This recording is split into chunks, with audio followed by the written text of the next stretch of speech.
Sunday on CNN's State of the Union, Senate Judiciary Committee member Senator Mazie Hirono, D-High, refused to say Supreme Court Associate Justice nominee Brett Kavanaugh is presumed innocent regarding the allegation by Dr. Christine Blasey Ford. Partial transcript as follows. Tapper, the Wall Street Journal editorial board wrote a piece about the presumption of guilt, they say. They quoted you directly to argue that a core tenet of American law is not being applied to Kavanaugh. They write, quote, the Democratic standard for sexual assault allegations is, they should be accepted as true merely for having been made. The accuser is assumed to be telling the truth because the accuser is a woman.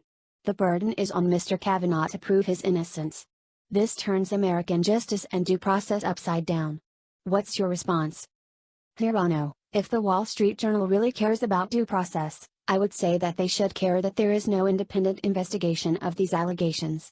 I think that this kind of attitude is what makes it really difficult for victims and survivors of these kinds of traumatic events to even come forward. You know, we don't seem to have come very far from the Anita Hill days.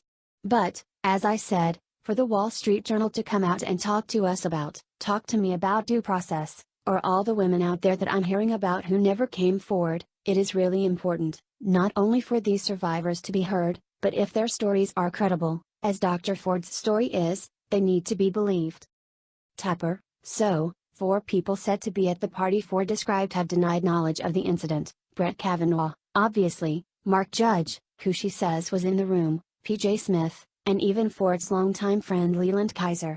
So there hasn't been a law enforcement investigation, but there are these statements from the 4 people she remembers being there who don't remember the incident or don't even remember being at the party in question, according to her friend Leland Kaiser, who says she believes her.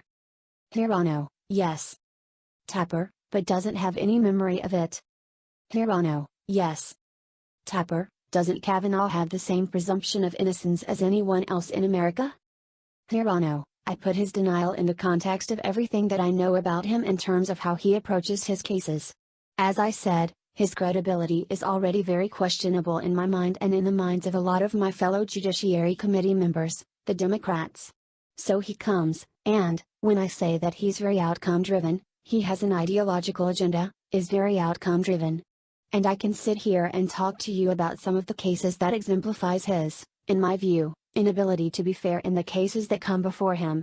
This is a person that is going to be sitting on our Supreme Court, making decisions that will impact women's reproductive choice. He very much is against women's reproductive choice.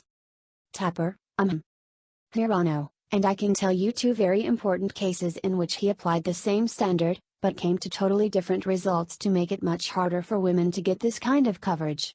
So there are so many indications of his own lack of credibility. And I put that in a context. Tapper, it sounds to me like you're saying, because you don't trust him on policy and because you don't believe him when he says, for instance, that he does not have an opinion on Roe v. Wade, you don't believe him about this allegation about what happened at this party in 1982? Is that fair? Hirono, well, this is why it is so important that there be at least an investigation, so that there's some effort at collaboration. And we think that there was a lot of drinking going on. As far as his friend Mark Judge, not even testifying, that is astounding to me. He was right there in that room. He refuses to testify.